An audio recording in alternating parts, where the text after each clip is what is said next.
Hello guys, उम्मीद है आप सब खैरियत से होंगे। और आज के टॉपिक का अंदाज़ा तो आपने वीडियो के टाइटल से लगा ही लिया होगा। आज हम बात करेंगे स्कॉलरशिप्स के ऊपर और कौन कौन से डॉक्यूमेंट्स रिक्वायर्ड हैं स्कॉलरशिप हासिल करने के लिए। लेकिन उससे पहले आपके सजेशंस, रिकमेंडेशन, फीडबैक, कुछ कमेंट्स जो कि मेरे पास आए, सो आई थॉट मैं उस पर थोड़ी सी बात कर लूँ। एक सजेशन ये है कि आप किसी स्कॉलरशिप होल्डर का एक्सपीरियंस शेयर करें। और सेकंड, ये भी सवाल बहुत पूछा जाता है कि स्कॉलरशिप हासिल करना आसान है या मुश्किल। सो गाइस, स्कॉलरशिप हासिल करना आसान नहीं है लेकिन इम्पॉसिबल भी नहीं है। जो बात मैं हमेशा कहता हूँ कि स्कॉलरशिप पे डिपेंड ना करें, बट उसके लिए अप्लाई भी ज़रूर करें। अगर मिल गई तो गुड, और अगर ना मिली तो उस पर डिपेंड करने की आपको ज़रूरत नहीं है, क्योंकि जर्मनी में ऑलरेडी एजुकेशन फ्री है। अब जर्मनी में ये बात जो कही जाती है और जो कि प्रूवन भी है कि जर्मनी में एक तो एडमिशन लेना, उसके बाद फ्री प्रोग्राम में एडमिशन लेना, और वो प्रोग्राम इंग्लिश में हो और वो प्रोग्राम मैनेजमेंट से भी रिलेटेड हो, और उसके ऊपर स्कॉलरशिप हासिल करना। जिस तरह आप रिक्वायरमेंट्स ऐड करते जाते हैं उस तरह मुश्किल होता रहता है। लेकिन again, nothing is impossible. Impossible is the only word found in dictionary. So the case with me was कि मुझे जर्मनी में एडमिशन भी मिला, इंग्लिश प्रोग्राम में एडमिशन मिला, और वो प्रोग्राम फ्री भी है, और उसके साथ मुझे स्कॉलरशिप भी मिली, और वो प्रोग्राम मैनेजमेंट से रिलेटेड भी है।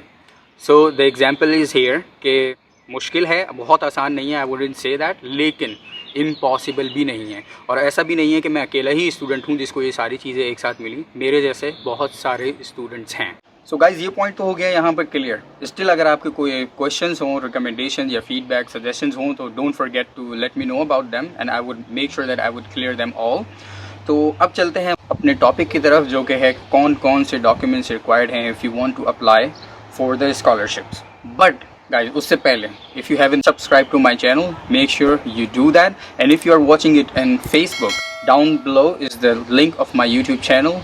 So make sure you subscribe the channel, like the video. क्योंकि सब्सक्राइब करने में आपका कोई नुकसान नहीं है, but it is a huge appreciation. So guys, make sure you subscribe the channel. Guys, आज हम जो बात कर रहे हैं, हम स्पेसिफिकली दाद स्कॉलरशिप के बारे में बात कर रहे हैं, और इसके बारे में मैं ऑलरेडी एक्सप्लेन कर चुका हूँ अपनी प्रीवियस वीडियो में कि जब हम स्कॉलरशिप की बात करते हैं तो दाद की जो स्कॉलरशिप्स हैं वो टॉप पर आती हैं। So any student who is planning to apply for the scholarship must prefer दाद scholarship as first option.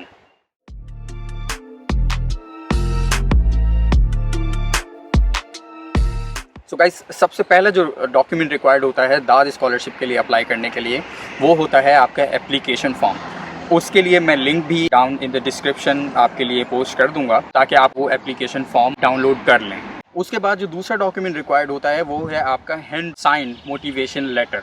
Motivation letter I have already explain in my previous video कि आप SOP या मोटिवेशन लेटर किस तरह लिखा जाए। So if you want to know how to write a motivation letter, go to my previous video. In that I have already explain in complete detail that how to write SOP और your motivation letter. उसके बाद जो तीसरा document है वो आपकी hand sign CV आप prefer कीजिएगा कि यूरोपास के फॉर्मेट में हो। उसका भी लिंक मैं down in the description paste कर दूंगा, ताकि आप वहाँ जाके यूरोपास के फॉर्मेट में अपनी CV बना सकें। और CV मेक श्योर करिएगा शॉर्ट हो, मैक्सिमम 1 to 2 पेजेस, और उसमें सिर्फ रेलेवेंट एक्सपीरियंस और रेलेवेंट स्किल्स आप शो करेंगे। नाउ गाइस, उसके बाद आपने मेक श्योर करना है कि you check the specific requirement of that specific scholarship for which you are applying, that if there are any specific requirements for your research proposal specified by the university or by that scholarship, so you make sure you fulfill that requirement as well. Now उसके बाद आता है आपका academic letter of recommendation। आपके professor या university आपको recommend कर रहे हैं, वो रिकमेंडेशन लेटर, और एम्प्लॉयर से रिकमेंडेशन लेटर ले सकते हैं। जो नेक्स्ट डॉक्यूमेंट होता है वो है आपका एक्सपीरियंस सर्टिफिकेट, और वो डॉक्यूमेंट भी आपको एम्प्लॉयर से ही मिलेगा। उसके बाद एक और जो डॉक्यूमेंट है, और वो भी आप अपने एम्प्लॉयर से हासिल कर सकते हैं, लेकिन वो ऑप्शनल है, और वो है कन्फर्मेशन ऑफ री एम्प्लॉयमेंट फ्रॉम योर एम्प्लॉयर। ये डॉक्यूमेंट है तो ऑप्शनल, लेकिन आपकी एप्लीकेशन को स्ट्रेंथन करेगा। अगर नहीं मिले तो ज़रूरी नहीं है। उसके बाद जो डॉक्यूमेंट रिक्वायर्ड है वो है certified copies of your academic transcripts, translation if necessary, and along with that certified copies of awarded academic degrees. उसके साथ भी translation if necessary as per the requirements.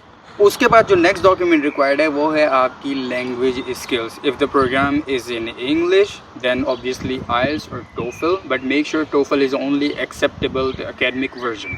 Now if the program is in German then the German skills would be required, but वो depend करेगा कि programme की requirements क्या हैं या यूनिवर्सिटी की रिक्वायरमेंट्स क्या हैं. इसी तरह IELTS या TOEFL के जो बैंड्स रिक्वायर्ड हैं वो भी प्रोग्राम रिक्वायरमेंट्स या यूनिवर्सिटी रिक्वायरमेंट्स पर डिपेंड करेंगे. सो गाइज, उम्मीद है ये वीडियो आपके लिए हेल्पफुल साबित होगी if you are looking for scholarship in Germany along with free study.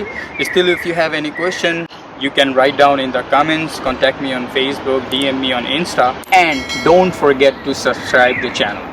Until the next video, this is Bilal Siddiqui signing off. Thank you so very much. Bye.